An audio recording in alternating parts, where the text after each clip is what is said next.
શેઠિયા ભગવાનનો માણસ છે. આવા શેઠિયા કોકને જ મળે બાપા.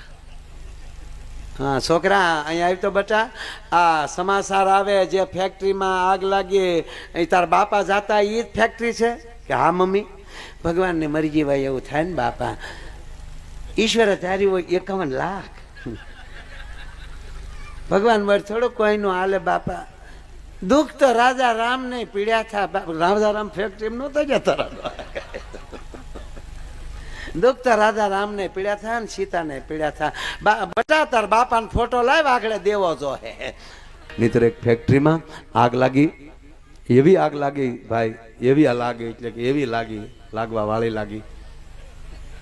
એક માણા બસ્યો નહીં, સીધો દાદા અગ્નિનો ફાયર જ થઈ ગયો જોર, અને આગની લપેટમાં બધા આવી ગયા. ત્યાં જતા ને હું તમને રજૂ કરું છું.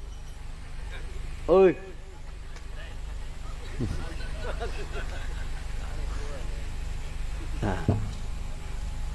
કોઈ બચ્યું જ નહીં. 150-200 જે માણસો હોય એમાં આપણે નહોતા એટલે આપણને ખબર નથી કે જ્યાં થાય. કોઈ બચ્યું જ નહીં દાદા. બર દાદા સમીરભાઈ દીકરા બહુ ખરેખર દાદા. હું એને મુંબઈ એ રૂમમાં બેઠો મળ્યો ને, મને આમ રાજી બહુ થયો. બહુ જ્ઞાન છે. હા યુવાન જે ભૂદેવો જે ત્યારે વેદ ભણીને આવી રહ્યા છે, અને ભૂદેવો તમને સાચી ઠોકીને કહી તમારે જેટલી વિદ્યાપીઠોમાં સંતાનોને ભણાવો એટલા ભણાવજો, અને અમે સમાજ એવું નક્કી કરશું કે ભણેલો બ્રાહ્મણ નવીરા ન બેહવા જોવે એટલા યજ્ઞો સમાજમાં ન થાય તો કહી દેજો સાહેબ. આ યજ્ઞની ભૂમિઓ છે, સ્વાહાની ભૂમિઓ છે. એટલે ખૂબ રાજી થાય છે. હા એટલે આગ લાગી ફેક્ટરીમાં, એમાં રાજી નથી થયું. બહુ ટાઈમ લેવાય જાય. 1.5 કલાક બોલી ગયો ભાઈ. મારા હનુમાન જયંતિ છે આજ, એટલે હું ખરેખર 4 વાગ્યા સુધી તો બોલવાનો જ છું. મારે નિયમ છે. ઘણા કે તારું નિયમ તો હોય કે અમારા થોડું નિયમ છે. હા ના પ્રસંગો તો કેટલા છે હનુમાનજીનો, અઢળક છે. હા કોઈ દી રામ ને હનુમાનનું યુદ્ધ તમે ફાડ્યું? હામામાં બાજા કોઈ દી રામ હનુમાન? હું બતાડું બોલો. અરે એના ભગત છે એટલે કેમ કાઠલા નો પકડાવું કઈ નહીં ને યાર. કોઈ દી પાંડવ અને કૃષ્ણ બાજ્યા? હું બતાડું. એટલે બધી સાચી વાતો છે પાછી, કાંઈ હા ઓલું ને. પણ કારણ કે ઘરે પુસ્તકો તો કોઈ પાસે છે જ નહીં, અને કાંઈ કે વાત કરી મળ્યો ગલોંદા મારવા. એટલે અમારું ગલોંદાના 5 લાખ આપે તારા ડોહા કોઈ? હા ગલોંદા આવતા તો ભાઈ આવો ને પટમાં આવો. ઉપડી ગયું મારા જીક જાજુ, મરી જાવ ને. કાન કોના છે એ અમારે જરૂર છે સાહેબ. સાંભળનાર કોણ બેઠો છે, સ્વીકારનાર કોણ બેઠો છે? બાકી તો અમે બોલીને વયા જાઉં. હે એ ધારો તો ધૂપ છું નહીં તો ધવાડો. હા ધૂપ હશે એ સુગંધ લઈ લેશે ને, બાકી આખી સોદા મારા જીગલે આચ બગાડી. ધારો તો ધૂપ છું નહીં તો ધવાડો છું.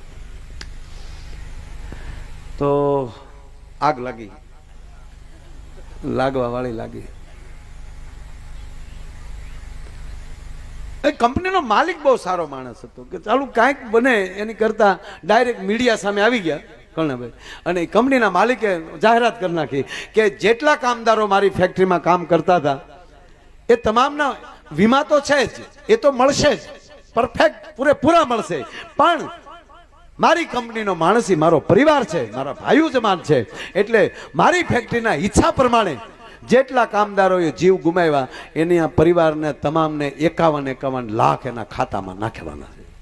જાહેરાત કરી નાખી. તે જે ફેક્ટરીમાં તે એની બાયું ઘરે ટીવી જોયું જ છું, અહીંયા બેઠે. શેઠિયા ભગવાનનો માણસ છે. આવા શેઠિયા કોકને જ મળે બાપા. હા છોકરા અહીંયા આવી તો બટા, આ સમાચાર આવે જે ફેક્ટરીમાં આગ લાગી એ તાર બાપા જાતા એ જ ફેક્ટરી છે કે? હા મમ્મી. ભગવાનને મરજી ભાઈ એવું થાય ને બાપા. ઈશ્વરે ધાર્યું હોય 51 લાખ. ભગવાન મર થોડું કોઈનું હાલે બાપા. દુઃખ તો રાજા રામ ને પીડ્યા થા. રાજા રામ ફેક્ટરી નહોતા જતા. દુઃખ તો રાજા રામ ને પીડ્યા થા ને સીતા ને પીડ્યા થા. બટા તાર બાપાનો ફોટો લાવ આગળ દેવો જો હે. તે બોલે છોકરા ફોટો દીધો. તે એટલે માખ્યું બેઠ્યું હોય ટલકા મને સપનામાં નહોતું મારે સાફ ફોટો કરવો પડશે. એ મારા નાથ તમે ક્યાં ગયા? હું તમને કહેતી હતી નોકરી મૂકી ગયા. 51 લાખ એ હજી આમ ફોટો હરખ્યો કરતી હતી ને ત્યાં એના દરવાજે ટકોરા થયા. એમ નહોતા એમ જાતા છાવો એમ કેવાય ને. ફોટો મૂક્યો હેઠો. કોણ થયું? દરવાજો ખોલ્યો તો ઘૂઘુ હામ ઉભો ઉભો માવો સોલતો હતો. બાય હજળ થઈ ગઈ. કા પદ્માને મળવા આવ્યો ભૂત થઈને કે હું આવ્યો? એ બાઈ નામ પદ્મા હતું. પાછું ઊંધું ન થાય, પાછું બધું જવું પડે. પણ બાઈને થયું કે મીરા ભેગો સીધું ભૂત ન થાય. એટલે બાઈને થયું તેનો બધી કે હું છે તમારી ફેક્ટરીમાં ભડકો ના થઈ ગયો કે થઈ ગયો ને? હમાસારમાં તો હવે કોઈ નથી બેસ્યું. ઓલા કે કોઈ નથી બેસ્યું. કેમ કોઈ નથી બેસ્યું? તો બાઈને હેરડો પીડ્યો તો કોઈ નથી બેસ્યું. તો ઘૂઘો આવ્યો છે તો કોઈ નથી બેસ્યો. તો તમે અરે ગાંડી હું જ છું. એક બાજુ કોઈ કેક બેસ્યો નથી પાછા કે હું જ છું. તો તમને કેમ તમે કેમ બેસ્યા? તાકે હું માવો લેવા બહાર ગયો હતો.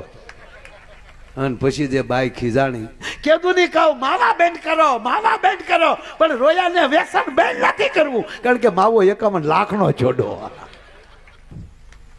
અને છેલ્લી વાત એ કહી દઉં તમારા દીકરા તરીકે કે તમે માવતરને સુખી ન કરી શકો તો મુબારક, પણ દુઃખ દેવાનો તમારો કોઈ અધિકાર નથી સાહેબ.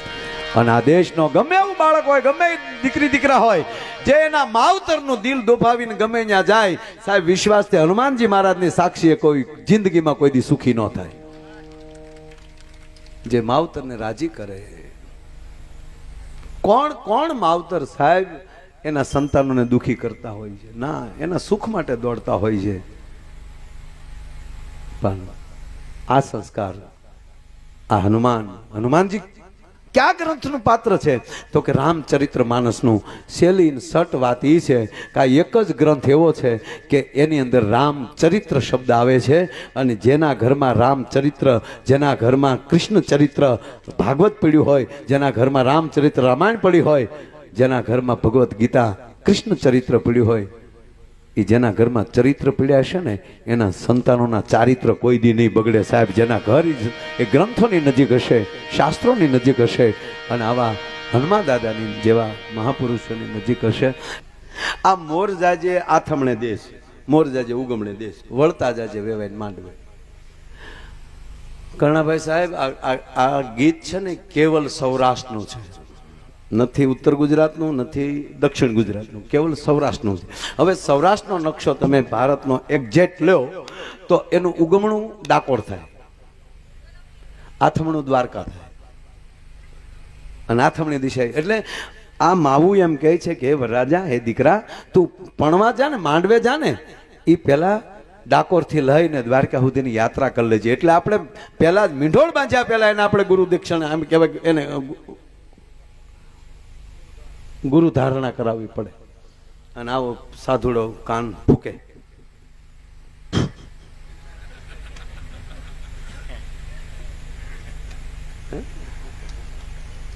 સમૃદ્ધ ગુરુ મળી જાય. કેવી આપણી આધ્યાત્મિક. એટલે આપણી માવું એમ કહે છે કે તું ઉગમણો જાજે, આથમણો જાજે, અને પછી જાજે માંડવે. કર્ણાભાઈ દક્ષિણનું નામ ન લીધું મારી માવુએ. ધન્યવાદ આપો, તાળીથી વધાવો, તાળીથી વધાવો, વધાવો.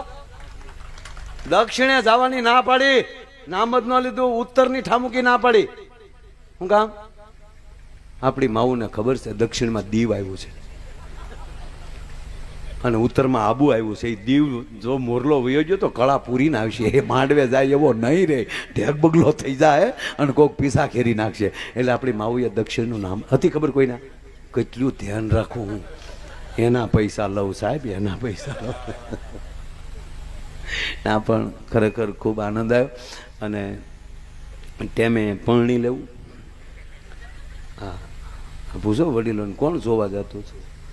જોઈને હોરીએ જાત લાજાળો લૂપે નહીં, પડી પટોળે ભાતી ફાટે પણ ફીટે નહીં. આ દેશની દીકરી દીકરાને ખબર જ હોવી જોઈએ કે મારા માવતર કોઈ દિવસ મારું અહિત ન વિચારે.